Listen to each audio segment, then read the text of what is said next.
everyone, welcome back to the That One Video Galaxy podcast. I'm Gerard. I'm Brett. And I'm Ted. Yes, he is. Hi guys, welcome back.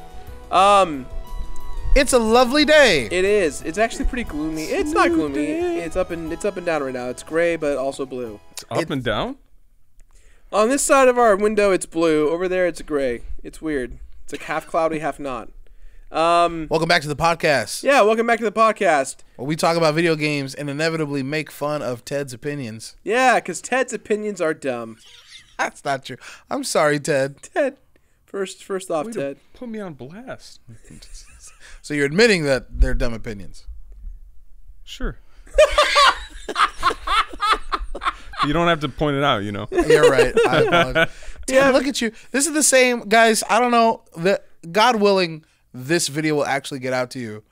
But this is the exact same purple shirt that Ted was talking about, that we were talking about, and we were admiring on Ted the other day, but the video got like corrupted. Yeah. And we pointed it out. So we're going to point it out again.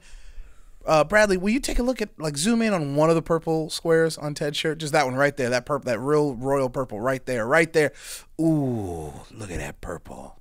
That's why I knew I could wear this shirt again. That's good purple. Thank you, Ted, for having the foresight to do that. Thank you. Thank you, Bradley. Out You're there. welcome. Today we're talking about game choices, and not so much like what games you want to play, but choices that you make in video games. Yes, Ted, you said that you had some stuff to say about this. This was Ted's topic of choice. Yes. So Ted, why are we talking about this? Tell us what you got. I think with regards to game design, like as a video game player, like you inevitably start thinking about game design. And I was recently introduced to the concept of illusion of choice. Go on, for the uninitiated in the audience, let them know what that means. Illusion of choice. So I don't know precisely All right, moving on. New topic. what the definition is, but I think it boils down to here's all the options you have to pick from, and you just pick whichever you want, and it'll like you'll just go down whatever path that is. But the illusion of choice means all of the choices will, like, unbeknownst to you, lead to the same like conclusion or endpoint. Sure. Yeah, yeah. I believe. So what we're really talking about here is not the illusion of choice, because there is choice, but less so, or more so, like the illusion of different ramifications based on those choices. I think something I think so, yeah. I think like Until Dawn is a prime example of choice, illusion of choice, kind of. Go on. Are we about to spoil the hell out of Until Dawn? Not really. It's Okay. just I think it's the idea of, like, in that game, it's all about the choices that you make determine the plot and what goes on, or the choices you do or don't make. Yeah. And the game kind of tricks you at points of, like, you do the right thing, but the right thing's actually the wrong thing to do the right thing, and vice versa. So it's, like, really kind of warped. But would you say that Until Dawn does indeed give you different outcomes based on your choices? Absolutely, yes. So would you say that In that case, it's a literal illusion of choice. But is it an illusion or is it actual choices? It's actual choices, but like the illusion of I guess illusion's not the good word to use. Derivative choices, or Maybe. false choice, alternative choices. There you go. That's No, let's not call it that. Ted, what games are you thinking of when you're thinking of, like, this phenomenon? I actually think a lot about like open world games. Such as... Well, right now I'm playing I'm big into Horizon lately, Zero Dawn. Is that an open worlder? yeah. Yeah. Okay. Basically. It's a big boy. So, there's illusion of choice in that? I guess not starkly, but like if you're going towards a goal and you can reach it by like many means, and it like seems like there's a lot of options for you to take to reach the same goal. So it seems at least parallel to me for the illusion of choice. Well, I mean, let me put it this way. What would a game like Horizon have to do for you You're good. to, like, think of it as, this is not an illusion of choice, this is an actual choice? What does a game have to provide in order for you to consider it an actual choice? I think like something like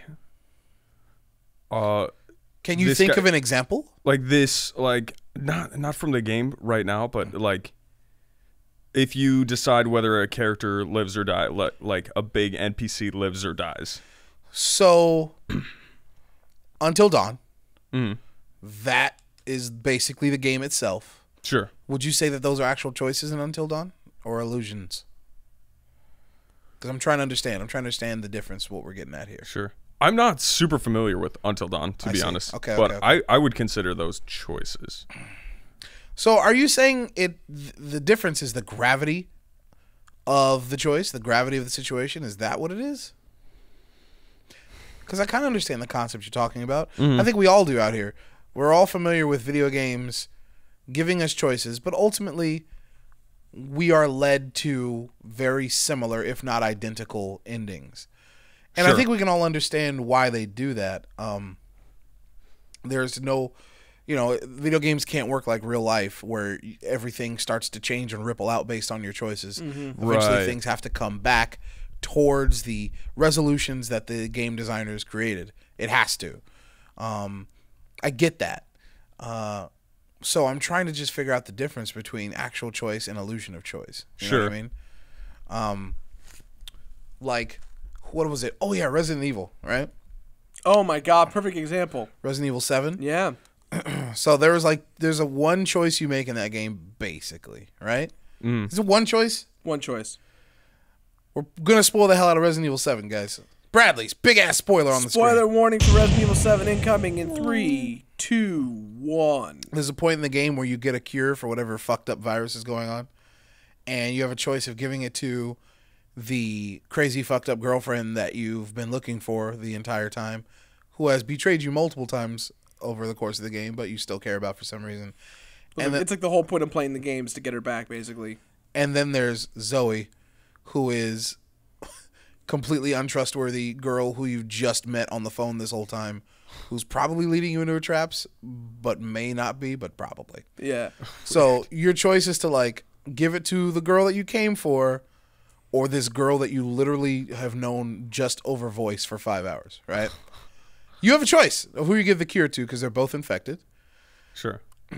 No matter who you give the cure to, the game basically funnels you into the same sequence of events. Yeah. So, is that a choice? In my opinion, yeah, absolutely it's a choice. You as the player has a choice, just like you have a choice whether to avoid the monster or shoot the monster, or to read the book that you picked up or ignore it. I think there's always choice there. I'm wondering, in this scenario, where does the illusion fall? Why are players maybe dissatisfied or consider this choice less of a choice than others? I wonder. Because usually it has to do with narrative. You know what I mean? Almost always comes down to narrative.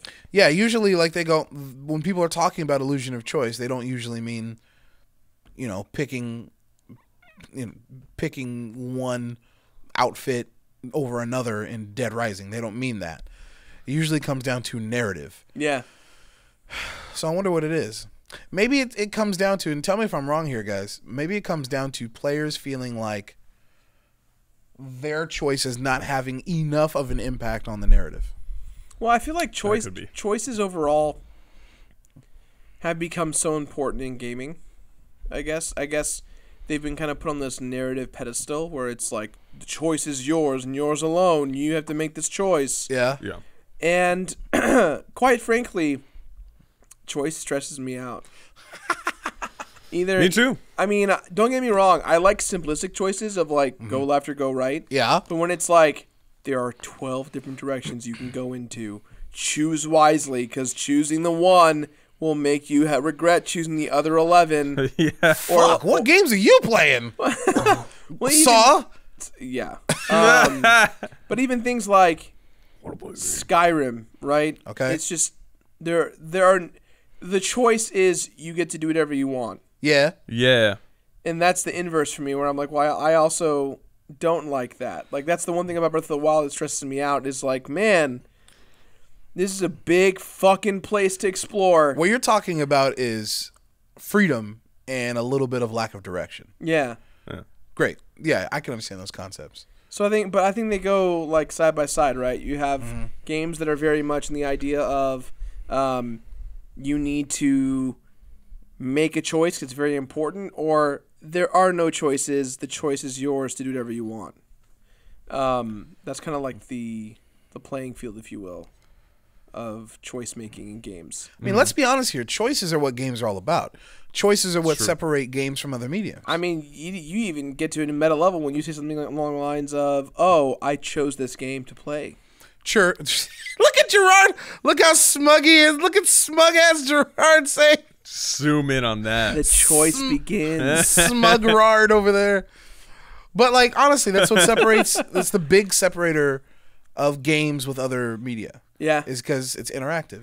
Yeah. There was a there was a film a theater in I believe Poland or Norway where there's a horror film, right? But the horror film was dictated upon user engagement in the audience in real time. How? By apps on your phone.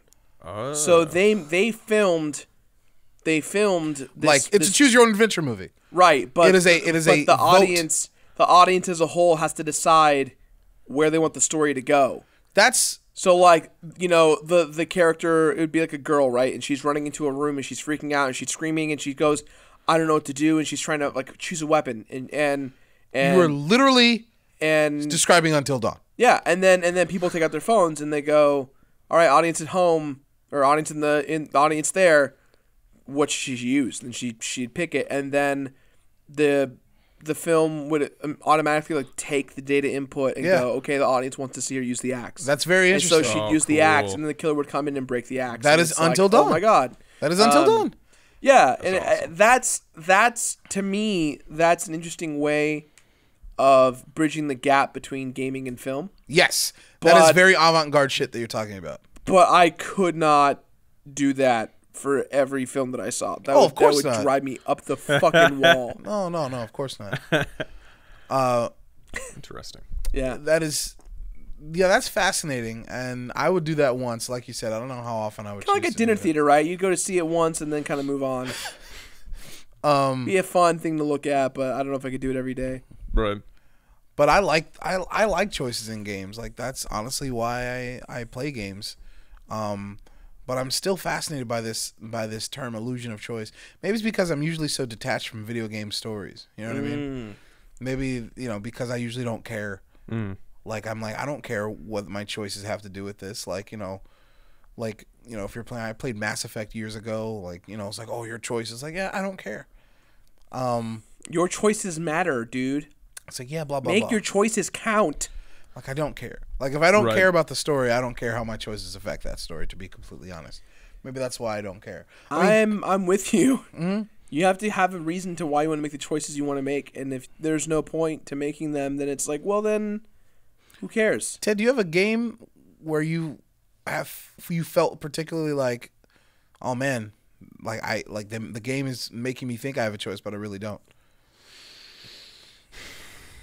I guess I can't really come up with a great example right off the top of my head, but whenever I look this up online, like it'll come up with the image graphic of like the biggest companies in the center and like how they branch out into different like smaller companies. Oh yeah, you're talking about the illusion of like brand rivalry when really there's just one big parent umbrella company that owns them both. It's kind of like Backstreet Boys and NSYNC. Everyone thought there was a big rivalry between those two bands, but they were actually represented and owned by both the same label. Were they really? Oh my gosh. Yeah. No kidding. Yeah, they both were represented by the same label and the same record company, but people thought that they were like had a rivalry, and so it didn't matter. The record execs won in the end. It was like a stupid boy band civil war that went nowhere. Were they even really like beefing with each other? No, it was the fandom that was beefing. That's sure. Yeah. Yeah, I'm sure Backstreet Boys and NSYNC were probably both like they're good guys. Yeah, they're fine. Yeah, I think recently at Comic-Con or something, there was a video of like members of both groups hanging out and chilling and like and singing each other's songs and just hanging out. Wait, they were what? Like singing each other's songs, just like singing each other's songs. Yeah, I heard singing each other's songs.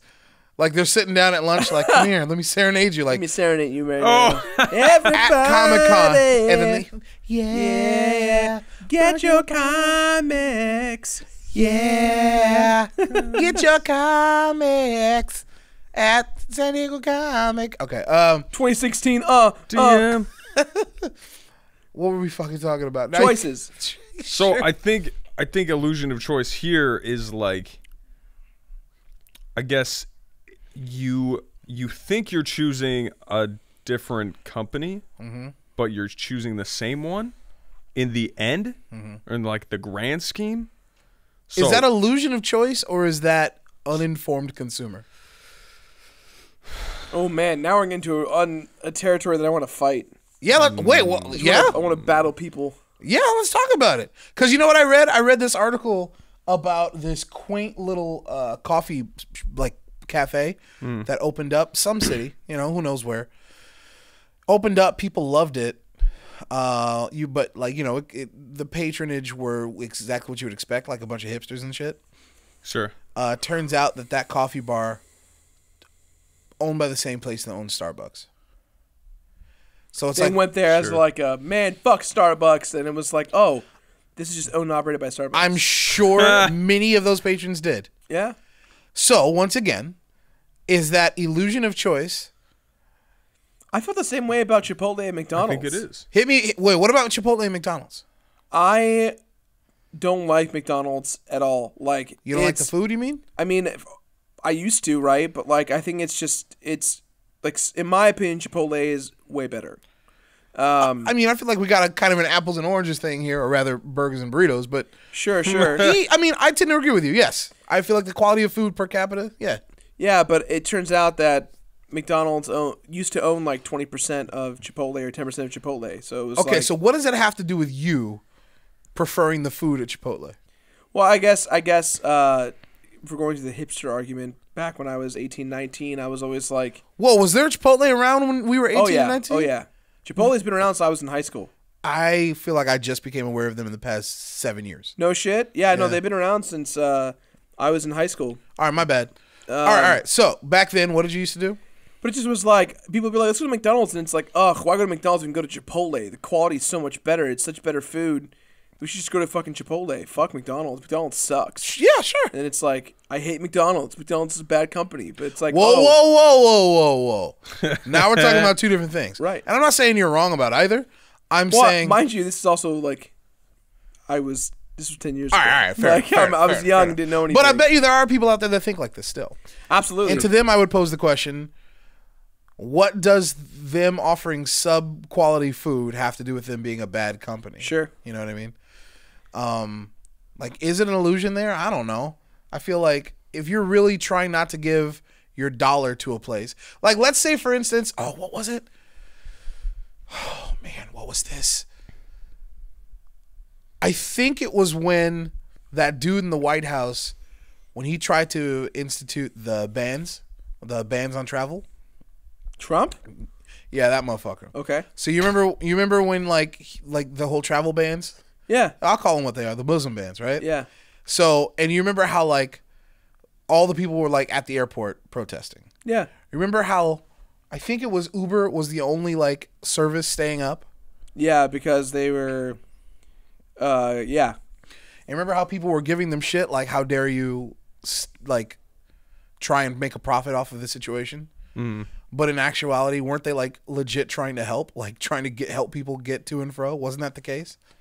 I don't know. It was something like that, but the issue was that the Uber CEO was like, not. He, to my understanding, he made it seem like, yo, we could probably fill the gap here and take care of this, instead of like, it was all about. I read the exact opposite. It wasn't like, and we could both totally be wrong. Right. But I remember there was a big backlash against Uber. They were like, delete Uber. And then I'm like, this seems a little knee jerky. And then Lyft came in and was like, yo. They did sneeze. Bless you. They were like, The yo, company Sneeze. sneezed. We'll do this. We're gonna do this, but also like we're gonna donate the proceeds to to charity, to the ACLU. Oh yeah, I did hear that. So that way it was like, look, we're like, not only are we gonna show up and like do our thing, but we're also gonna like be helpful. I wish I could look it up right now because I remember after there was the backlash of Uber, and then right after that, I feel like the CEO was like, "No, y'all misunderstood. Like I was trying to help people get home." You know what I mean? Sure, but the damage had been done. People didn't care. Right. And that's I mean, and we're going a little bit more back towards game companies and reviews and stuff because like that's been the topic of this week with ukulele and everything. Right. But so like once again, it begs the question: like, are these duplicitous business practices, or are they uninformed consumers here? You know, I think it's a combination of both. I think it's an exaggeration of people, like, we're not trying to get political. Fake news, right? Or fake news. Yeah, or, fake news. Or just clickbait news, I'll say. Yeah, rather. clickbait. Clickbait's where it's at, right? Oh my gosh. I'll talk about this because I'm comfortable about it, and it's frustrating.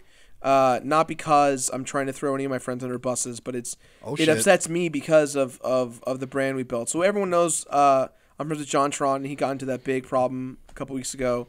And that's just I'm going to talk about it. But the thing that I will stress about it that upsets me the most out of all of this for me personally is how all of the media companies reported on John, and then they went ahead and threw all of our names and channels and kind of livelihood in the essence of Normal Boots in the fray of all of the consumption of the media to get them more clicks and views. Yep. But they didn't care about the ramifications because they didn't have enough information to care. So what they would do is they would say John Tron's reach of his audience is 15 million users because you take into account all of TOBG, including this personal channel, PBG Gameplay. Oh, they took into account all that stuff. Are you sure? Really? Absolutely. Yeah. How many subscribers does he have? John? On his He's got channel? 3. Oh 3 million. shit! So they just bumped it times 5. Because I think Normal Boots as a whole, all of our personal channels and lots It's of about 15, 12 to 15, something in. I'll be something in there. goddamned. Yeah, and so they basically told the narrative that all of us are like outreaches of John, which like that's obviously not the case. John even said that wasn't the case. Like we're all just like doing our own thing, and we all represent our own things. But the problem that I had was I was getting harassment and letters and tweets and people being like, "I'm unsubscribing to you." Yep. Because no, they didn't. Did they really? Yeah, absolutely. You seen this, Ted? I've seen it. Yeah. What tweets? Facebook messages, tweets. Yeah. Like here's the thing. Here's the thing I want to. People don't know this. Yeah. I fucking read everything all you bitches at home say about me. Oh shit! I read that shit. The difference is that I don't call you out on blast because you're a young kid who knows nothing about life and you're trying to fuck with me. Uninformed consumer. Absolutely. That's my point. Is that none of that is true.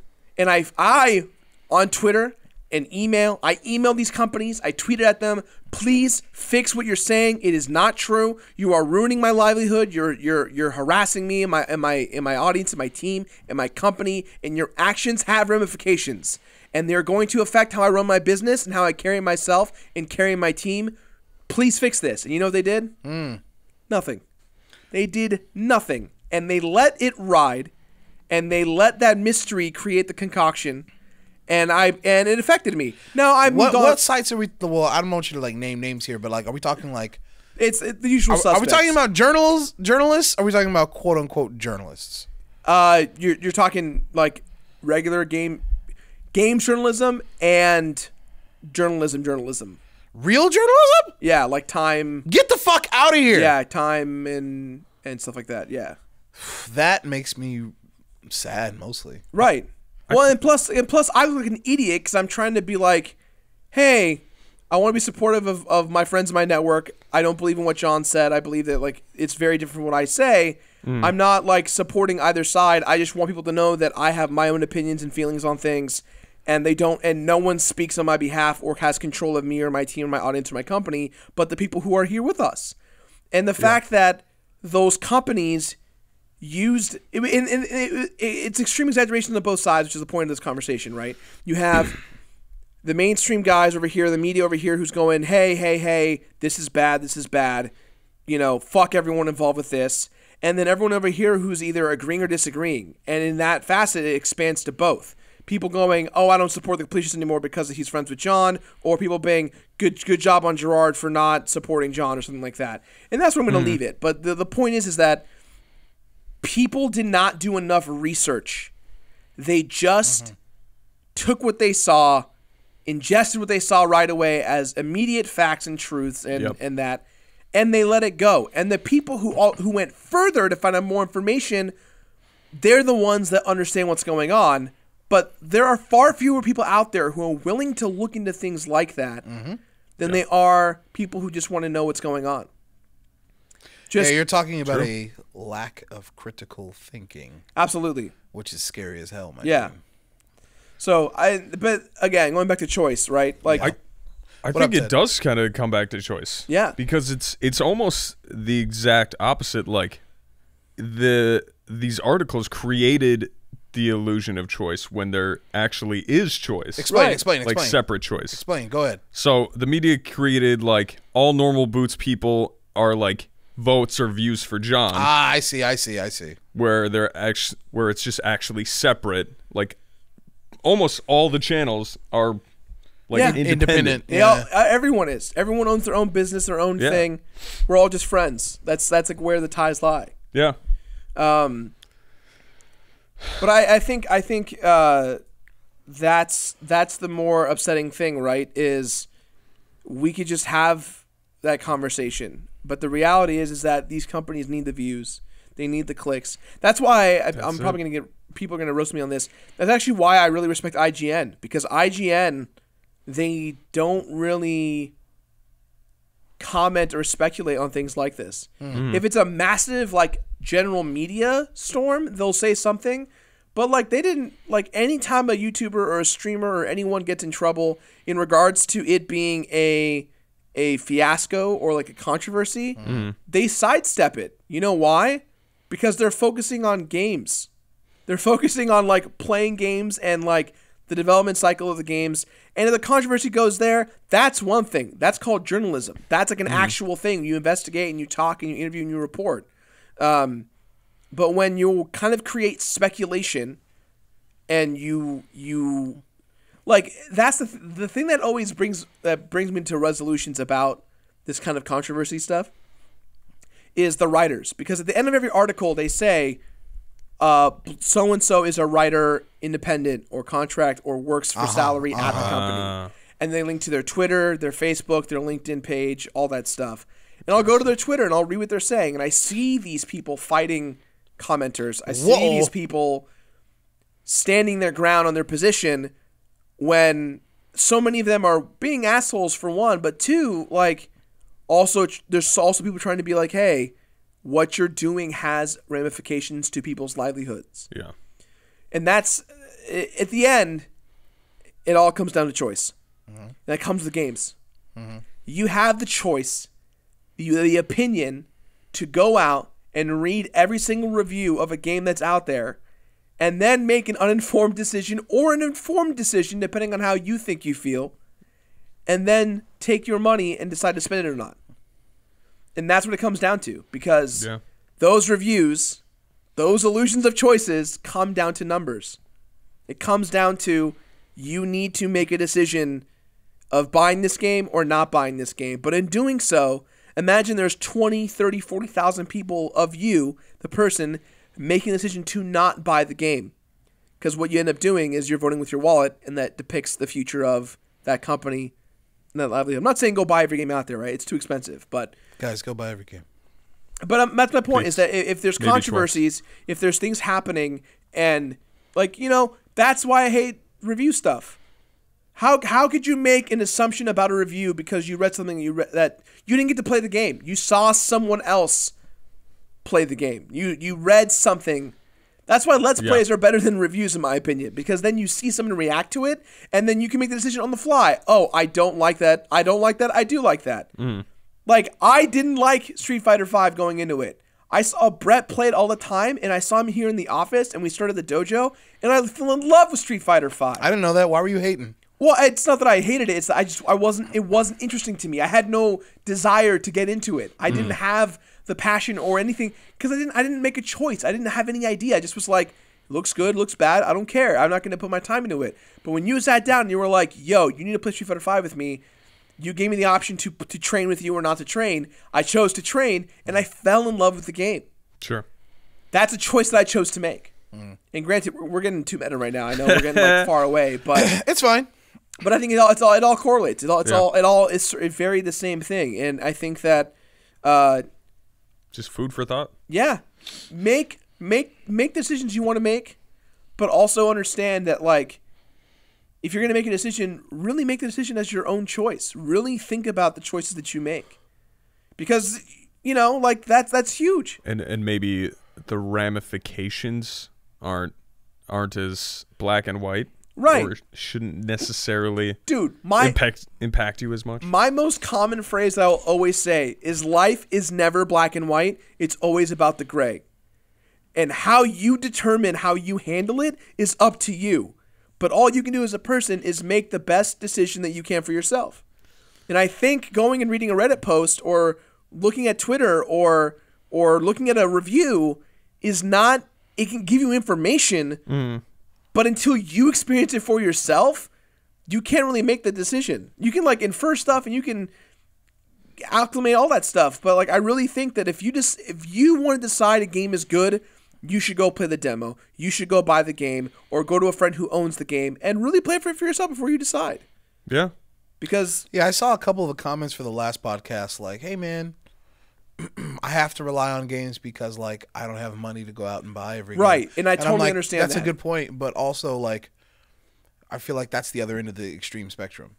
No one's like asking you to buy every game. Like I said, I'm not saying go out and buy every game that you can. Yeah, I mean, ultimately, when it comes to reviews, to dabble back in what we were talking about last week, I think it comes down to using your common sense, using empirical evidence, and your previous experiences. No one's asking anybody to go out and buy every game. No one expects that. Right.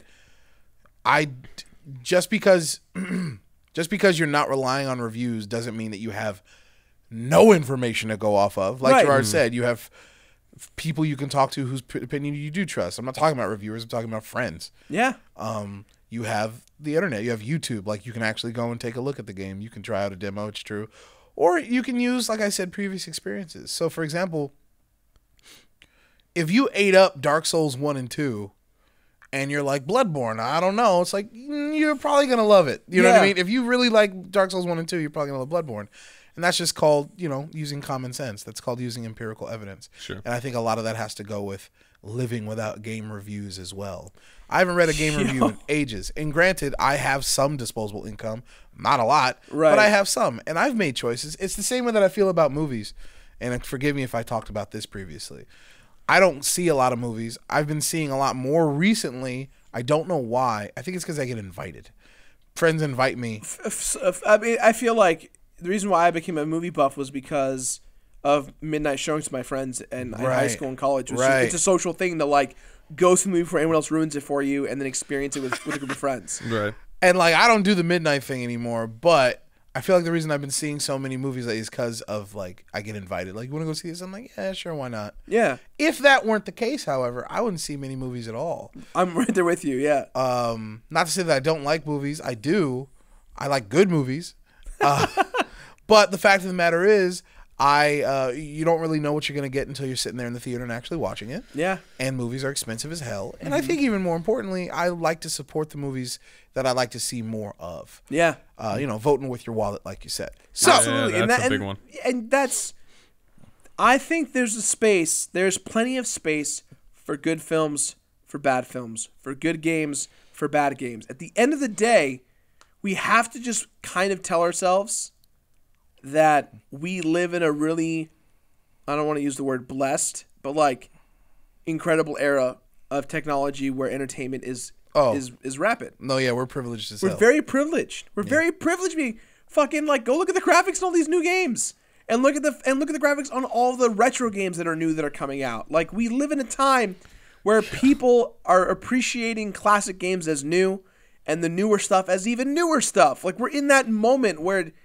entertainment has evolved beyond our means of consumption. There's too many games. There's too many movies. There's too many comic books. There's too many podcasts. There's too many things. They call that an embarrassment of riches, an embarrassment of choices, if you will. Right, and that's a great place to end our conversation on that because like there's so many choices out there.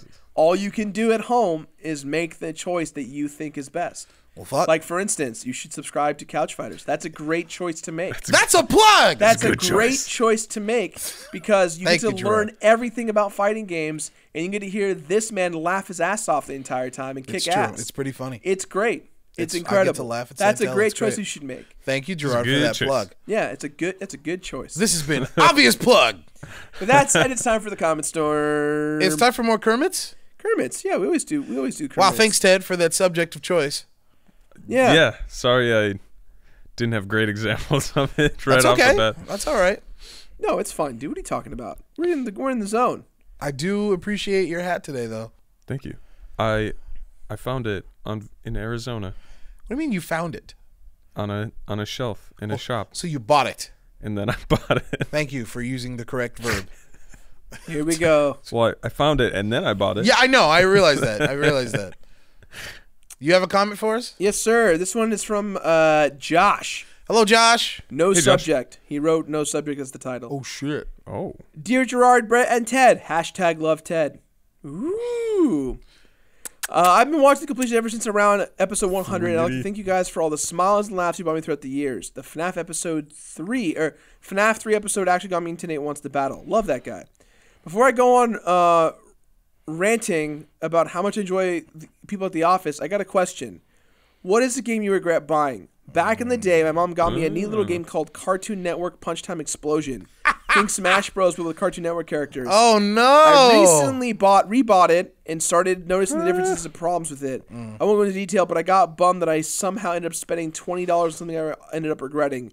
Looking forward to your answers, Josh. I remember, I don't know if I bought it or if I asked somebody to buy it, but I still regretted it either way. I remember when I first got the GameCube, it was like my first Nintendo console in a generation. Yeah. Maybe even two. It was. I never had a Super Nintendo. I never had an N64. So this was like, yo, I haven't had a Nintendo system in a while. Let me go ahead and like kind of catch up on the franchises that I missed out on for so many years. Yeah. I got Super Smash Bros. Melee. Incredible. I got the real reason I got the GameCube, Resident Evil 4? Remake. No, Resident Evil Remake. The remake. Yeah, I was like, I have to have it. Yeah. There were certain like games, there were certain titles that I bought systems for. I was that kid. Yeah. The reason I bought a Sega Saturn was for Ultimate Mortal Kombat 3. Don't judge me. No. It happened. And I believe the reason I bought the GameCube was for Resident Evil Remake. No regrets there. Yeah. However, one of the games that I think it was like Metroid Prime. I bought a cube for RE4. That was kind of late to the game though, wasn't it? Right. So I didn't have a job in high school till mid high school, so I feel you. All my friends had games. I go over and play their games until I was like, I'm gonna buy this. Metroid Prime was another one that I got very early, like maybe as soon as I got the system. Yeah. That was one that I played, didn't like it, came back. It's brilliant. It's still one of my favorite games of all time. Yeah. Then there's this game that I bought very early, maybe even same day as console, and I'm like, yeah, I'll play this. It was Star Fox Adventures. Ooh, okay. I tried it. I hated it. Yeah. To this day, I can't tell you what anything past the first like little area looks like. I liked it because it was different, but it definitely wasn't Star Fox, and that's where I kind of got a little upset by it. Yeah, and I thought I would like that it wasn't Star Fox because dogfighting to me isn't that interesting. You know? Yeah. But like dinosaur fighting, like that seems cool. But even then, I'm like, I'm okay. I think I mean, Star Fox Adventures was like supposed to be a different game, and they just combined Star Fox assets into the universe of it. That's right. Yeah, so it kind of ended up not being what they thought it was going to be, but. Well, it wasn't what I thought it was going to be either, and I regretted the fuck out of it. I think in college I bought a bunch of games that I really regretted. Things like when I had a lot of disposable income because I had several jobs, but I was really getting back into gaming during college. There was like 6 or 7 games back that got released, and IGN gave them perfect scores. And this is where I was like, "Yo, I'm gonna listen to IGN all the time" because I was young. Yeah. Out of those games that I bought, it was Borderlands, Brutal Legend. Brutal Legend got a perfect score. It got like a 9 or a 9.5, something like that. Dragon Age. Yeah. Dragon Age Origins, I think it was. All right. That was a game I regretted buying. I did not like it at all. That and one of the Fable games. I bought both of those based on the recommendations of IGN's perfect scoring, and I was like, but see, the thing is that I bought them with the intention of all these games are good because the scores are good, not because they're my kind of games. Yep. And so I bought them thinking, what the fuck is this game I'm playing? When really, I shouldn't have bought them at all. That right there is a lack of critical thinking. Absolutely. But at the same time, I bought Borderlands based on the recommendation, and I loved Borderlands. Hey, man. It was totally... Even a broken clock is right twice a day, you know? Right, exactly. That's a fucking great goddamn phrase. I love That's that not me, phrase. though. I'm not taking it. We're taking it. No, I That's didn't. us now. We're taking it now. It's TOVG podcast time now. All right. Who's Jody? Who's the girl that took your Dreamcast? Tanya? Tony. Fuck you, Tony. Fuck Tony. The clock made me broke twice today, but you're also broke, 'cause we're coming for you. You know what would make it all worth Okay. it? Huh. Is if like we're lucky enough to ass. keep doing this for years and years, right? And we're like the old men on the internet still playing video games and shit. Yeah. I would want Tony. I would love if Tony had like a kid, like a little boy or girl, who grows up loving TOVG, and then one day Tony's like watching her little boy or girl like watch us on YouTube and go, I think I know that fat guy. That would make me very happy. Which one, mommy? Yeah. Right? Ted, what do you regret? Nintendogs. I bought Nintendogs thinking it would be kind of like Tamagotchi, which is a game I loved. And Nintendogs was not great. How old were you? 17, 18? Yeah, I think so. Maybe For the 6. what was that for? The 3DS or the DS? DS. And I would like I remember I had a female husky. I remember that. Those games are hard to find nowadays.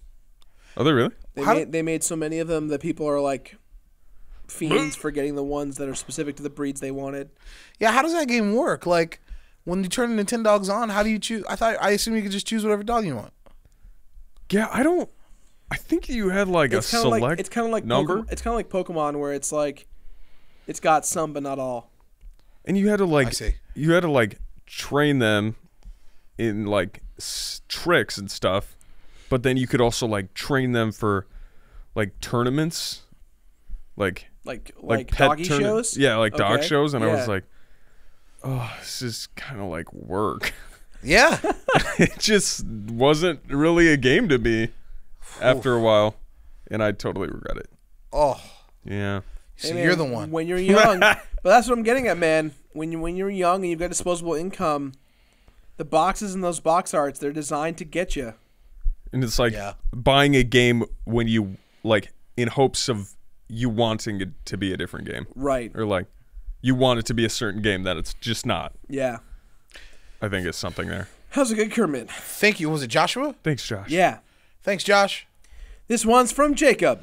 Hello, Jacob. Video Hello, Jay. games and their original consoles. Hello, Gerard, Brett, and Ted. I'm a huge fan of all the passionate content you guys put out and watch as much as I can in my free time. Yay. Your guys' love for video games and general advocacy makes me appreciate all of the hard work you put in. My question is derived from something that I'm very stern about.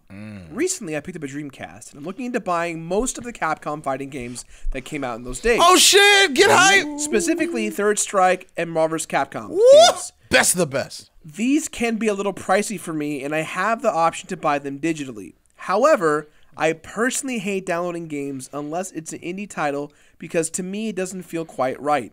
A physical copy of a game to me is always more enjoyable since I prefer looking at all of the box art and reading through the manuals. Yeah. Even so, playing these older games on a CRT looks nostalgic of my childhood and makes me feel like I get the complete experience as intended. Oof. What is your guys' opinion on playing games on the original systems, and do you really care about physical copies? Thanks a bunch for reading this, Kermit, and keep being #typeboys. Love, Jacob. Sent from my iPhone. Oh. Thanks, Jacob. Who wants to go first? Ted. Okay. I go back and forth. Uh-huh. For the games I grew up with, I'm so grateful to have the hard copies. And nowadays, I still get games on hard copy, but like really like games that I really really like. But if I want a game, but I don't necessarily need the hard copy of it, I'm so glad to have it digitally. Yeah. Because I know I can't lose it, and Yeah. I'll have it wherever I go or wherever my systems go.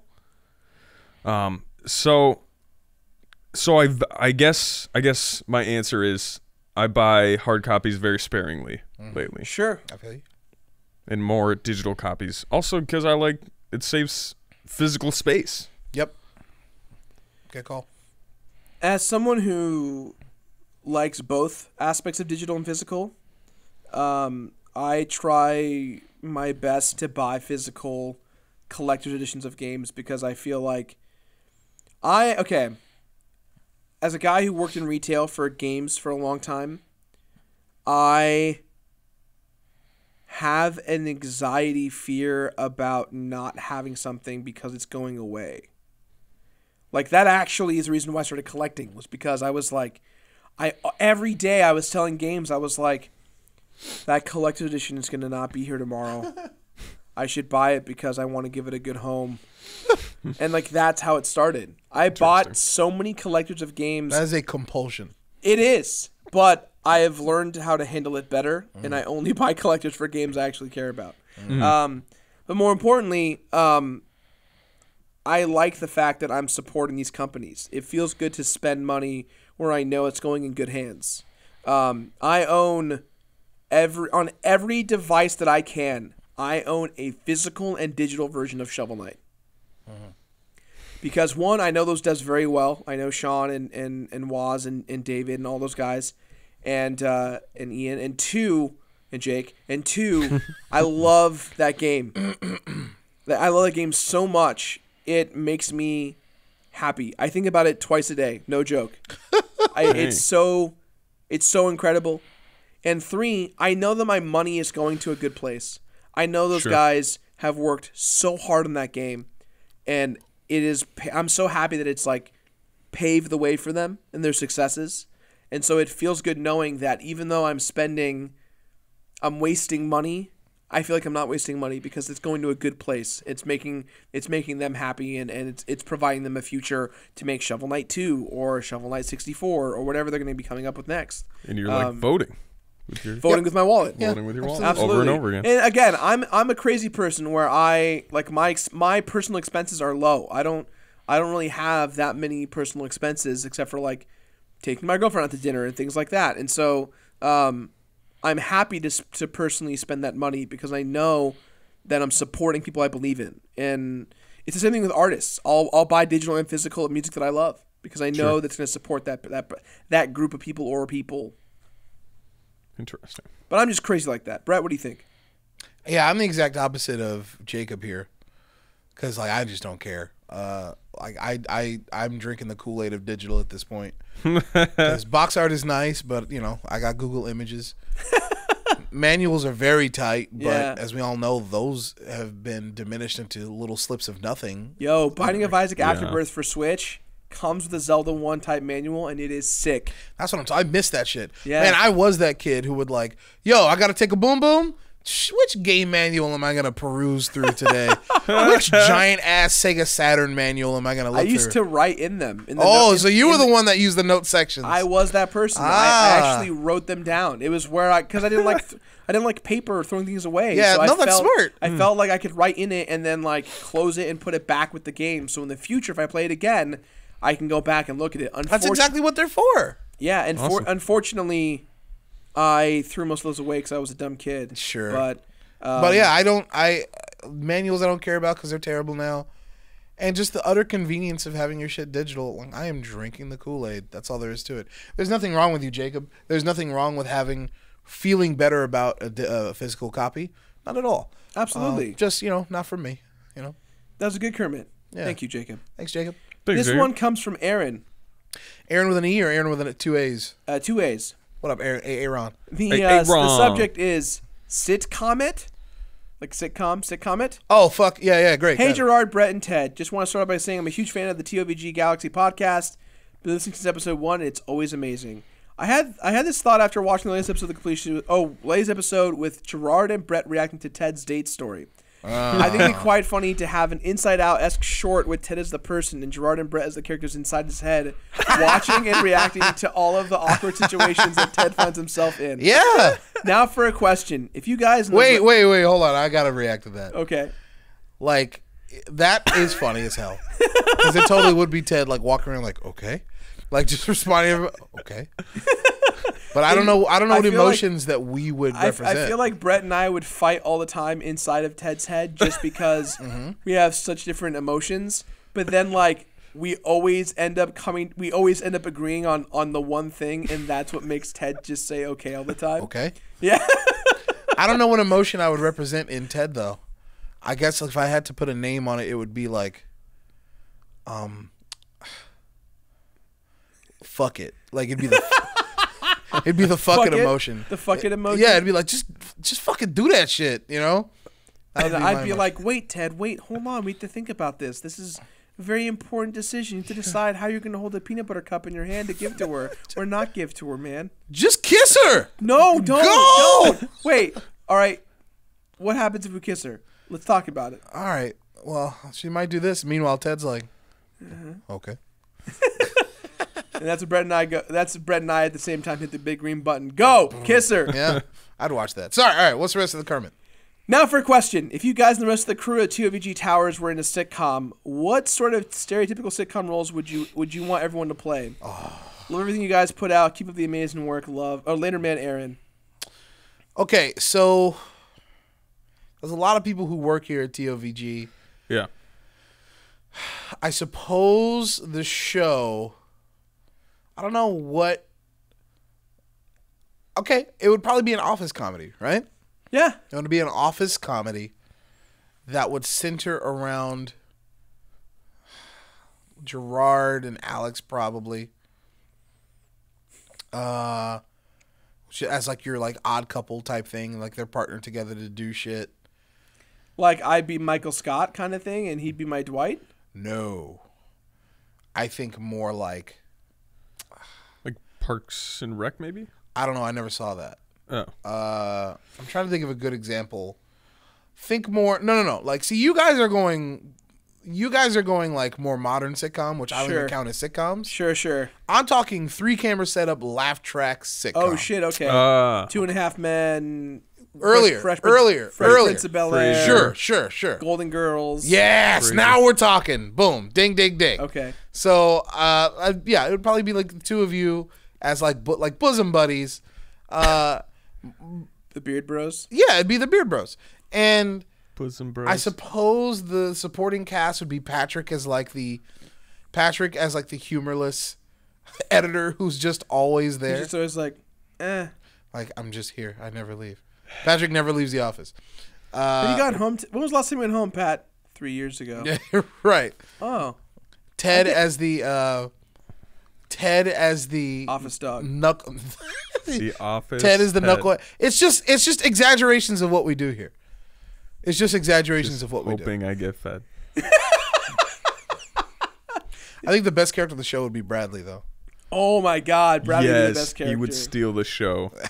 100%. Bradley as the like a very sweet, very naive office intern. Like go getter. I really want like an episode where like we tell Bradley to go get us food, and then he goes on a massive adventure where he like gets on like a drug heist on accident and was like, I just went to go get burgers and just like, well, they need the burgers. Gerard didn't give me money to go get the burgers, so I'll just go rob a bank with these cool guys because I think that'll make everyone happy, right? He has like a chain of events building of like favors for people so he can get to his first goal. At the end though, the end of the season, the end of the series would be Bradley runs a drug cartel, but like very naively, like, oh yeah, I have a drug cartel now. He cool. accidentally is like the new kingpin of Los Angeles. I'm just gonna do a little drop off for a friend. No problem. Just quick shipment. Stay in the car. With my semi truck. Oh man, that's too funny. Thank you for that idea, Aaron. That was great. This one's from Joshua. Comets. Another Joshua? Yeah, Gerard Joshua. and friends. What are you guys looking forward to from E3? Thanks, Josh. Oh, well, nothing. I don't even know what's coming out, unfortunately. Everything I've wanted to has come out this year, so I'm kind of like, I'm happy. Yeah. Yeah, what? I think I'm what's the same. even supposed to be at E3? What's supposed to happen? Does anybody know? Any big announcements? I've Any Kingdom Hearts announcements? Oh, maybe. Yeah. I just started replaying that a little bit. Did you finally buy one of those we were talking about? Yeah, I bought one. Nice. It's Kingdom Hearts. Like, I'd forgotten. Just the original? Na na na na na na. Yeah. Na na. No, it's the na, one that na, comes with, like, na. a bunch of games. 1.5 and 2.5 That's the one. Okay. for PS4. It looks great. Yeah, it does.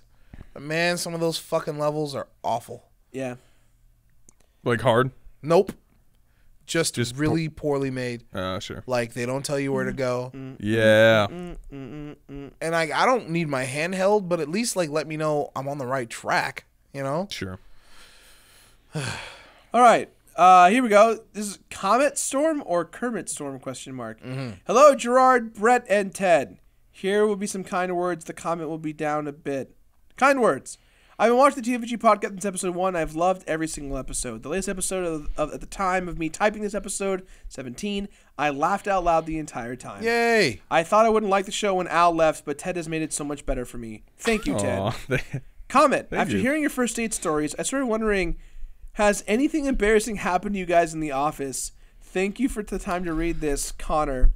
Ooh. You got juicy shit? I got one on Ted that I will always love. You're going to blow him up? It's not a big one. Oh, no. Okay, it might be a big one. It might be a big one. Is this embarrassing for you or me? For you. Oh, no. He's supposed to Hold do on, his own. Hold on. I have to share this story because it perfectly resembles not only Ted's relationship on this podcast, but Ted in the office. So, picture frames are something that we are constantly buying here in the office. We're constantly getting art from great artists and putting them up. And I know what it is. Ted is our office manager in a way, and he's always buying things and putting things away. And Ted bought a $7 frame off of like Amazon or like a website that it was like a framing service, right? It was perfect size. Perfect size, exactly the size he looked up. $7. It was too good to be true. It was too good to be true because when he received it, it was a picture of a picture frame that said the word YOLO in all caps on it. Wow. Ted thought that the picture that said YOLO was just the temp holder for it, but really, Ted bought a picture of a picture frame that had the word YOLO in the center. Why have I never heard of this? It is downstairs in his office. Can we get a picture of it on screen, Show Brad? it, Bradley, show it. It's fucking right next to Ted's desk. I told Ted he can keep it and put it up as a reminder of how much we love him. I never knew this. Why have you never told me this? Why have I not known this? I'll never forget, like, Gerard, how much did you pay for this? And I was like, you paid for it. And Gerard was like, how much did I pay for this? And I was like, $7. $7. Like, oh, okay. For like a piece of printer paper? and Gerard was like, all right, Ted, you keep that. Yeah. You keep that. That is the now." right choice. It's yours, Ted. You have to put it up at the office. And I was like, okay. Oh, my God. That is too good. Oh, my goodness. Well, I'm not beating that. Fuck. We have too many good stories about people who used to work here that we can't. We want to embarrass them, like with Yeah, all the Yeah. embarrassing stuff is people who don't work here anymore. Yeah, Santel. We don't want to like put them on blast or anything. Sure. Yeah, I wish I had an embarrassing story to tell. I just don't do enough. Like, I don't leave my office enough to have anything embarrassing happening. I think my favorite office story that's been that happened so far that involves the overall office was I had Norm visiting from out of town a couple of months ago, or way back in last year, and Sam Strippin locked himself out of his office, and he was streaming, and he left his chair alone, and so he got on the front page of Twitch. 12,000 people were donating and donating and subscribing and supporting him because he just had a fucking chair That's awesome. that was sitting there, and he was locked out of his office and live tweeting everything. And we were on the outside trying to figure out the best way to open it. We couldn't get inside, so we had to call Octopim to come down and open the office for us because he was the only one that had the key. Oh, But man. everyone was gone, and it was fucking incredible. That's wonderful. It's great. Like, we tried, like, Sam and I tried to, like, lift Dodger through the ceiling to go over it because these panels are fake. And so No, you didn't. We tried to lift From her here up. in here? Yeah, we tried to, like, Oh put her my over the door, God. and then, like, but, like, the panels themselves would break as she was pushing them because they were too old, and so Oh, no. that's why there's a crack in one of them in the hallway. Like, I didn't know that. it's because we tried doing it, we couldn't do it. You tried to push the Dodger through the ceiling? We tried to push her over and then like try and like there was a desk on the other side so she could like kind of like put her feet on it and like get down safely, but we couldn't get her to the other side because Oh the my frames were God. too fucked up. Oh my It's a gosh. great time. That's a good one. That's Yeah. awesome. One more, Kermit? One more, Kermit. One more? Yeah, we can do one more, Kermit. 2 more? You just like these 3 more? 7. guys. Okay, 20. 90 more, Kermit. This one is from 99 Hugo. Kermits. Thank you, Kermit. What up, Hugo? Hey guys, today I Hugo. started kind of shitty with my alarm not going off at the right time, making me miss my first class and almost my second one, as well as I started arguing with my sister as soon as I woke up. Nothing much, it's normal sibling stuff, but it still made me even grumpier. I hardly had time to take the dog on a proper walk, which makes me feel bad. I don't even remember if I had breakfast or not, and one of my earbuds stopped working. But without remaining, I plopped on your Kermitcast and went to University. Yeah. And holy poop, I was laughing out the whole way. I couldn't stay grumpy even if I wanted to. So thank you guys. I love you all and would love to go on a first date with you guys regardless of my sexual orientation. Right. P.S. Hey, Brett. Yeah, what up, Hugo? Kissy emojis. Yeah. Ooh. Hugo's a kissy guy. Thank some you, sugar. Hugo. Kissy boy. That Kermit was just about kissing. That was all Although about the story sugar. that Hugo weaved, not to be confused Hugo with weaving. Hugo weaving. Nice, Yeah. nice, nice. The story that he weaved was very funny. So here we go. Alex Breen. What up, Alex Breen? Finding your own comment. Hey, Gerard, Brett, Ted, and Al. Always in our hearts. Yes. First off, wanted to say I love you all, the stuff you guys do, and how genuine your content is. So my comment, how did you guys go about deciding what you wanted to pursue in your field? Gerard, I know from previous stories that you have a background in acting and in theater, which I do myself. However, I am currently in a lull of not knowing exactly what I want to pursue in the entertainment industry. So with all the choices out there, how did you guys come to do what you do now? Anyways, thank you for all of what you do. Much love, Alex. That's a good Kirshen. That's a That's a good Kermit. good Kirsten. I think we all have very similar Kerr. backgrounds on this couch. Because we Yeah. were all theater kids at one point, right? Absolutely. But I never felt like a theater kid. Did you? Nope. You never did. I was the worst one. I didn't study Shakespeare. I didn't go to class on time. I was the worst theater kid out there. I would say that I was not a theater kid, but I was a guy who did theater. That's exactly what I was. Ted, you was were a a- theater kid? I was a terrible theater kid in high school. Like, I never really fully committed. Right. Yeah. It's And the I same thing got for me. Punished accordingly. Ooh. Yeah. But in college, I felt more like a theater kid. Were you a theater kid in college? Yes, I would see. say so. I see. Yeah, because I never was about that life. Like all these kids fucking like singing and quoting like all these Broadway shows, and I'd be sitting there in the back like, y'all got some hot Cheetos? I'm looking for it. Because honestly, the only reason I started doing theater was the ladies, because I went to an all dudes high school. Yeah, yeah. And I remember they gave me the fucking bullshit. And please excuse me if I told this story before, but like the first day of class, freshman year, they have freshman orientation, and the fucking principal came out and was like, "You guys are the best of the best of the best, and you're blah blah blah." And people are like questions like, "Don't worry, there's females on the campus every day after school for extracurricular activities." We're like, "Fucking fantastic, can't wait." That was the biggest goddamn lie. Sure, there were some females, but like it was mostly like moms picking up their kids and like sisters who were there for 5 minutes to help pick up their brothers. But the one time you can consistently like get females on campus after school were like theater and choir. And that's how I got started. I'm like, yo, theater? All right, I'll give it a shot. So, and like that was in junior year though. Like it took a while, you know? So, Oh, man. So I only did it junior and senior year. Like, yo, I'm going to start messing with these females, you know?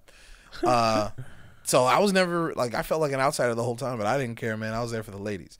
And as far as like, you know, career goes, like I never Like I still don't think what I do here is a career. I don't think of it as a career, which might be a problem, but might not either. Because like, you know, I do it and it's fun and I'm privileged and I have a good time and I'm thankful. But it's certainly not my dream. Like I want to write for a living. Like write like, you know, like pieces of like art and shit. You know what I mean? Like, you know, comic books, maybe a movie. You know, who knows? But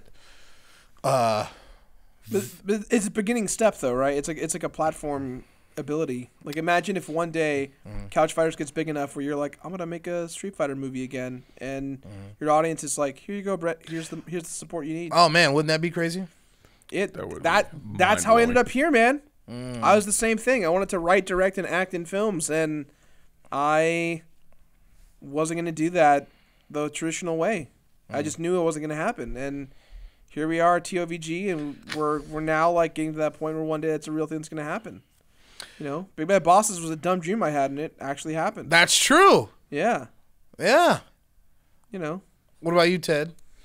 How the hell did you end up here? Oh, I thought I was like, I think since like middle school or grade school, I was like, I'm gonna be a movie actor.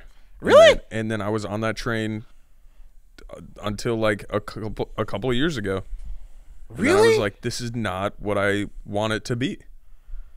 Because like, I would always be reassured when I was watching a movie that I was like, this is so awesome. Like just the feeling and experience of this, but that will never be the other side of the camera. So I think that was a big letdown for me. But I super love what I'm doing right now. So like college didn't really, I mean, it set me up for that, but it didn't really set me up for knowing what I was going to be doing. Yeah. Yeah, I fell into this shit. I don't remember how I got here. I think you just called me one time. You were like, yo, like I need someone to help write on the show. You want to give it a shot? I'm like, yeah, motherfucker, I ain't got nothing else to do, you know? You did a great job. BioShock is still one of my favorite episodes. Oh, thank you. Was that the first? That was the first one. I could have sworn I did, BioShock was the first one I contracted you to do. I thought it was Black Mesa. That was the one after. Oh, you might be right. Yeah. But yeah, that's how it happened. One of my very first, I'll never forget this. In grade school, I got into acting because I was the president of my student council body thing. You were? Yeah. You were student body president? In 8th grade, yeah. All right. You know why? This is Gerard exposed. Get ready. Truth come out. Truth comes out. I didn't want to be president. I needed something to build my resume for high school and college. And so at 14 with a full beard, I was like, I don't want to do I don't know what to do. I'm not a leader. I don't really have any leadership qualities. And so my sister was like, just like tell a good speech. And I was like, I can't write. And she's like, don't worry, I'll write your speech for you. Oh shit. So she wrote Truth come out. So she wrote my speech for me, and my speech was a rap. And Nice. I walked up and I was like, I didn't read it before. I like forgot. I didn't read it. I was too nervous. You didn't read the rap? It was my first time ever Oh my god. speaking, like public speaking. God. It was my first time ever public speaking. You fool. It was me in front of 500 kids who had no idea who I was, and I was the last one to give my speech. Oh man. And I walk up, and I'm sitting there, and I like just took a breath, and I opened my eyes, and I read the speech perfectly. I just was like, I don't remember it anymore, but it was like, yo, what's up? My name's Jirard. I work really hard. Like, I got really into it. I work really hard. Like, a vote for me means ice cream for free. Like, crazy. Look at these lies. Yeah. All of them lie. Hey, hold on. No, that's not true. I got free ice cream on Tuesdays for a month. I was my goal. All right. I'm free to. I raised enough money to provide free ice cream for the school. It was awesome. Nice. But anyways, I won based on that speech. And Interesting. as of my duties of being student council body president, I had to like approve and do all the events. So like I had to helm the talent show. I had to be involved with the choir and how they got funding and stuff. And I had to be involved in drama and how they got casted and stuff. And I got cast in the lead role in my drama at school, and I loved it. I had such a great time. up the down staircase. I was the troubled kid. Yeah, you were. Yeah, I was like I was the rough boy, which is why everyone laughed at it because I was just like I looked like a greaser. But then the next year at high school, I took drama again because I was like I like drama. It was fun. It was the one thing I really enjoyed out of my time as student council president, and in that class I had never been so upset at other people before. I was like, I looked around the room and I saw so many theater kids that were like, I am going to perform for the rest of my life. Like, this is what I do. I've been tapped in since I was 2. Like, those kinds of people. Yeah. And I sat there and they weren't good. Ooh. Like they just. Oh my God. It was like they were doing their homework and expecting an A. Truth come out. And there was a guy in the class who ended up being one of my really good friends in high school, and then in college disowned me for some weird reason, which was really dumb of him. Dumb of him. Poor Really, choice. Poor he choice. was my best, like one of my closest friends in high school. People always thought we were really good friends. He was a year above me. He graduated, went to my college that I ended up going to, and I had classes with him. And I tried so hard to be his friend. He refused to like actually have communications with me. That's too bad. Until this day, like it's still the same case, even though I've tried time and time again. It was Seth Green, you guys. No. But no. It was Seth Green. Anyways, this guy at the time exuberated the theater kid mantra of like, I'm a theater kid and I've studied and I can dance and sing. And he just pissed me off. I was like, you aren't trying. You're just doing this because like no one else is doing it. So I'm going to give you the competition you didn't ask for. And so I studied and I did the work and I perfected my performances and I went in there and I crushed it. And that was how I got like an adrenaline high from it. And like between the speeches I gave and all that stuff, I just was like, let's fucking go. I'm going to do this acting thing and really give it a shot. And I don't say this enough, and I feel like I should. I know they're not watching, but Carrie Hayter and Sasha Duncan, my English teachers and my drama and choreo teachers, the two of them saved my life in high school. They were so supportive of me and my career and what I did, and they gave me my life. And if you have a teacher that's in your life that has done that, tell them how much they mean to you, because without them, I would not end up right here. I kid you not. If it was not for them, I probably would. I'd be dead by now. Just with Jesus. It's true. It's scary and real. But they made my life for me, and I never got to tell them enough how important they were. So tell your teachers. As I say this, Trump is like pulling funding across the country. So sorry. And on that note, thank you for watching the That One Video Galaxy podcast. Ted, we forgot last week. We were signing out and we forgot. Yeah. So we need 2. oh shit, We need 2, Ted. I'm not. Make it up. I can't do Make it 2. up. You got a phone. I'll Go. let you Google. Go. right. 2 awkward facts. All right. First one. Yeah. Yeah. In Europe, if you don't park super efficiently, someone's gonna key your car. Oh shit. That's what my cousin said. So it's a fact. Wow. So yeah, get on your game. Get on your game. 2. Number 2 is Tell us something you know about an animal. an animal. Yeah. Yeah, what other animals do you want to stick your hand through their mouth? Bears. Yeah. For sure. Tell us something you know about animals. Animals. If you like grab a lot of lizards by the tail, they'll be like, "Oh shit, take the tail," and they can just like decide to leave it. And like, what if humans did that? That'd be kind of crazy. Just butts. Like if I like tried to grab your arm and you were like, "What? Take it, I'm out." I thought you meant butts. Also, Or butts. I know that you meant like if like there are many species of lizards who have this ability. Yeah. But when you said if you just grab a bunch of lizards by the tail, I thought you meant like here's a box of lizards. Let me just grab them by the tail, and they'll be like, "Oh shit!" Like as a group, they'll run away. Yeah. Tails. Thank you, Ted. Those are great facts. The more you know. Thank you, Ted. Guys, this has been the That One Video Galaxy podcast. I'm Gerard. I was Brett. And I was Ted. And we'll see you guys next week for another episode. Thanks. Bye. Bye-bye. You're all awesome.